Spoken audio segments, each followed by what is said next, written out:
our event, which is only slightly delayed. We have switched off the lights.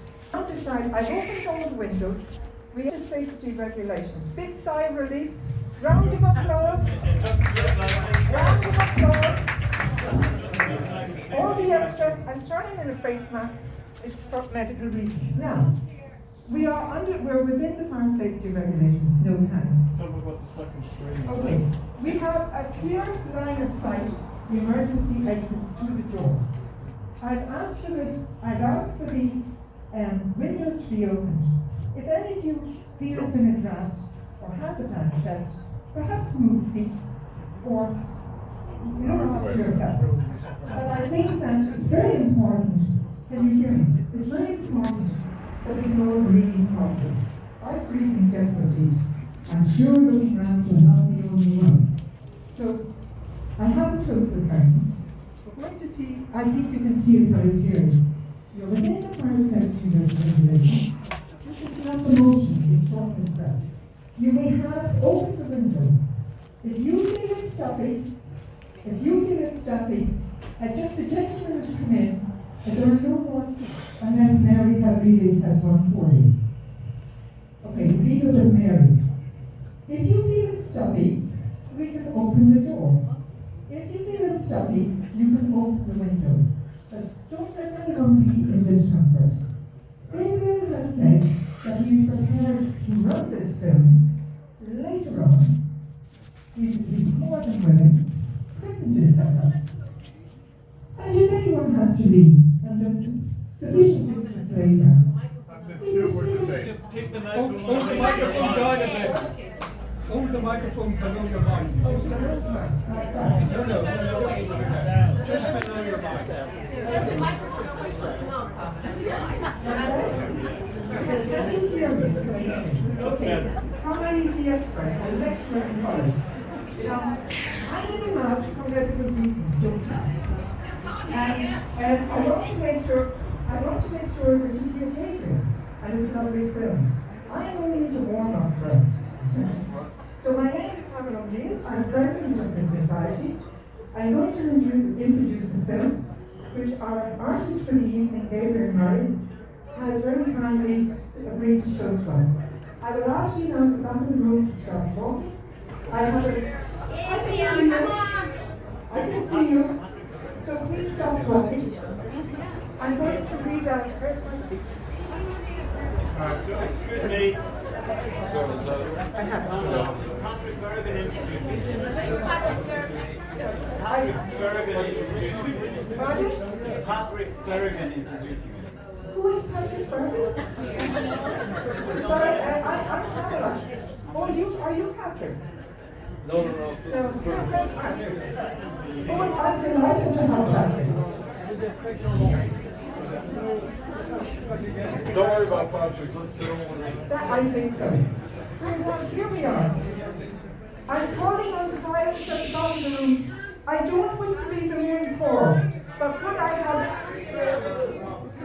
what is your complaint? Well, Just keep going.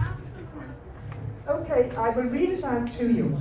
And basically, are you saying that you can't hear me through the mask? Can't understand. Oh, thank you. For point, clarity is always very helpful on a piece of paper. But against medical advice, I will take it off. No. Why was Patrick Bergen on my invitation tonight? Patrick is 75 years of age and he just couldn't make it. He's not well. Nobody ever said that. Well, we're telling you now. Okay, bear with me, please. I'm going to give a very proud welcome to Gabriel Murray. I'm going to introduce you to his wonderful achievements in art. I would ask you all, as I said, cue us like the moon Thor, please. And I'm going to read out a short introduction, and Gabriel will start the film. Microphone's too close. It's too close. Okay, can you hear me now? Yes. Are you all happy now? Yes. Okay, simmer down. So, welcome to the Irish Hellenic Society. Tonight we have a documentary screening,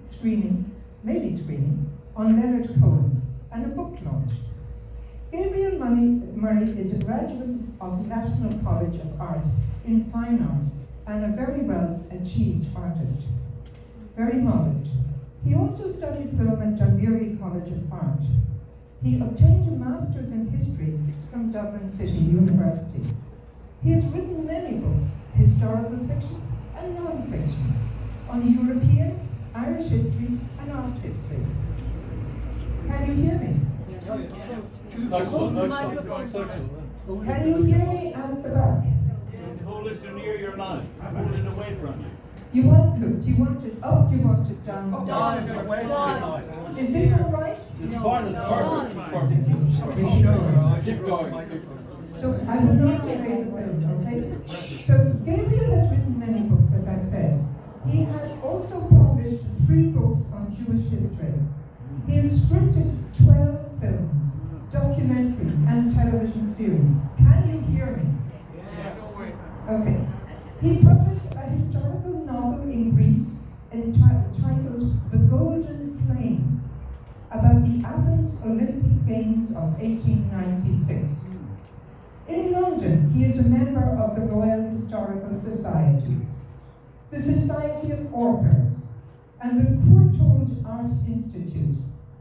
In Dublin, he is a member of the Irish Writers' Centre, Irish Film and Television Academy, the Irish Association of Art Historians, and now he has joined the Hellenic Society. The top of the tree there now, Gabriel, the best of them all, the Irish Hellenic Society, who are hosting this evening. He has recently scripted a feature film on W.B. Yeats, and that will be filmed here in Ireland later in the year. We welcome him here tonight for the screening of his documentary, Poem on Heba, and the launch of his book with a wonderful title, 1,000 Kisses Deep, and so it was, I'm sure. Some copies are available outside, you may have already purchased them, or you can order them online with Amazon, and I've brought plenty of booking forms. Our good friend here, Medica, has them outside, and you will get the booking forms on the table right outside the door. Also, I'm giving a warm welcome to Gabriel Murray, and just to say before it begins, and not to hold you up, Gabriel will speak. We will show the film in this order. Afterwards, we will take comments and questions. When it is all over, I will be giving a small gift to Gabriel and thanking him. When it is all over, I will be calling on all able-bodied men in this room to move these chairs here to the far side of the room. Yes, your challenge for tonight. Can you do it? We will then open the door around the behind pillar, and when you go out, there is a free wine reception for all of those who are patient enough to wait for the late starting of this film. We have wine. We have a rescreening later. And Gabriel has promised a rescreening later for anyone who missed out. I think we've more enthusiastic followers in the bar. There are also soft drinks. There is 7-Up, sparkling water, a bowl of ice, a bowl of lemon, all free, and you help yourself. So no further delays. Have a wonderful evening. Over to you, Gabriel. Thank you very much. It's a bit of a, can you all hear me now? Yes. I've got a good voice anyway, so you won't have any difficulties. I haven't done a book launch in a number of years. Unfortunately, I'm usually ploughing through trying to write another book. I'm up to about 25 books now. And my philosophy, and I'm also a painter. One of my former colleagues is here actually from the College of Art, Sean Fingleton, who was a member of ASTA. And me and Sean were in college together when we were figurative artists.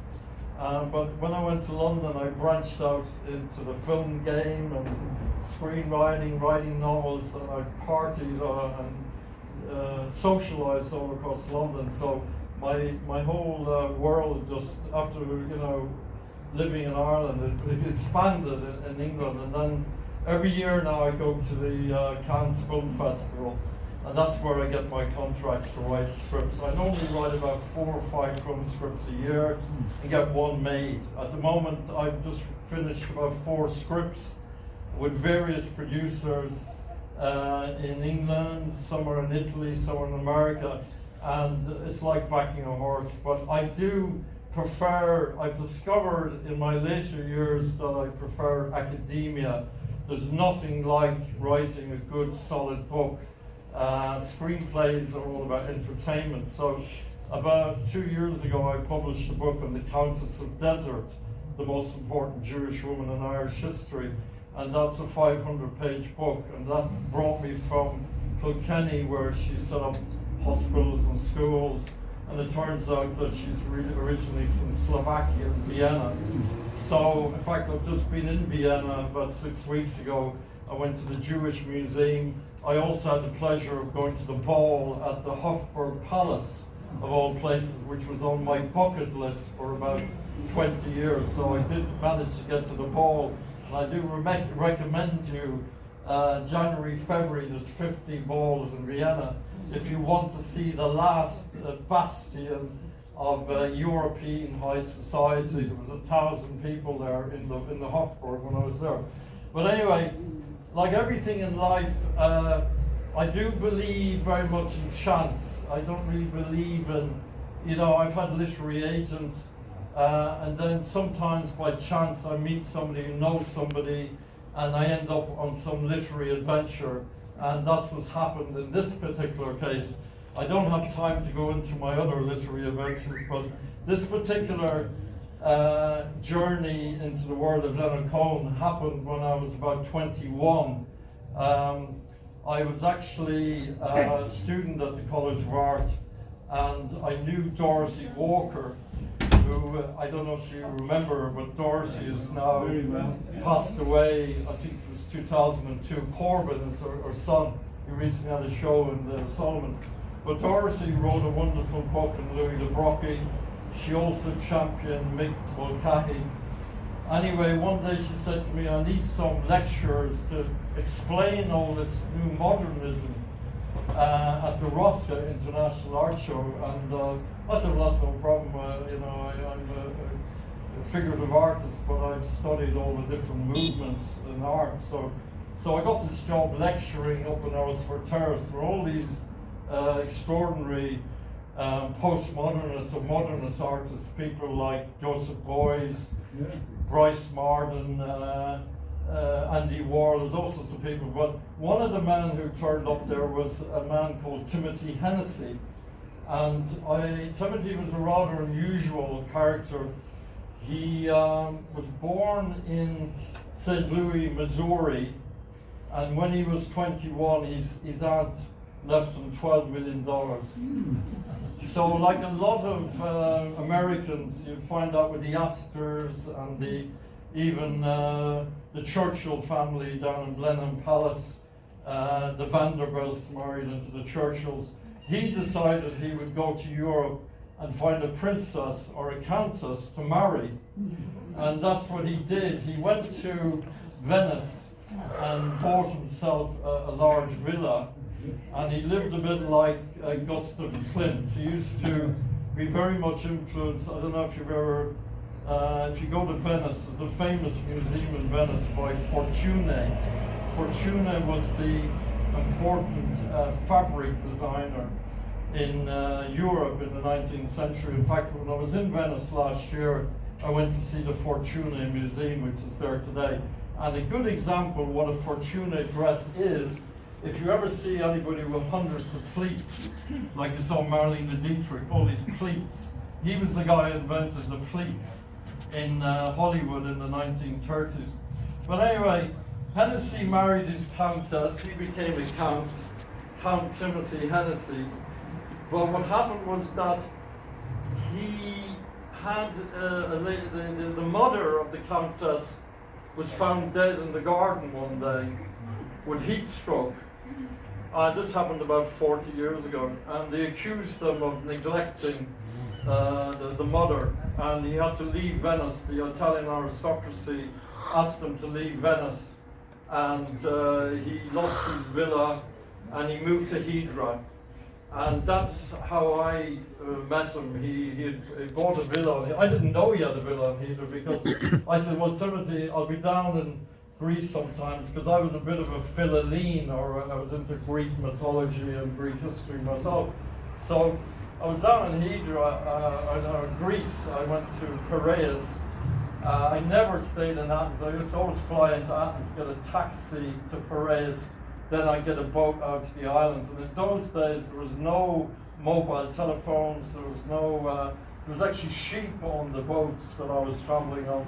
And we went down to Hydra, and I got off the island, Hydra, and I was looking for a hotel, and I said, do you know the guy called Hennessy here? And he said, yeah, we all know Hennessy, he's got a villa up there. So I went up on a donkey, because he was they got me a donkey, and they brought me up to this villa, and it was this extremely grand villa with about 4 arches, and the whole place was full of antiques, all these paintings. And I moved into the villa as his assistant for about 3 months.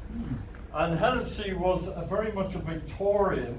He didn't believe in plastic. If he saw a plastic bottle, he'd take it off the table. It was always, I always remember he had the best of porcelain, the best of, and he always insisted on giving me breakfast every morning. So I would sit on the terrace in the morning. He'd do the Greek boiled eggs in the Greek way, and he'd serve me fruit, and we just sit there. So I was living a bit like a prince myself there for about 3 months. He had remarried then because of the incident down in Venice. He remarried to a lady called Isabel, who worked for Yves Saint Laurent. She was a fashion designer. So Isabel was also in the house, and I spent about 3 months there. But during that period, it came up to my birthday. My birthday is on the 20th of August. And I used to say, we'll throw a party for you, and we'll invite everybody on the island. You've got to meet everybody on the island. And we'll also invite Leonard.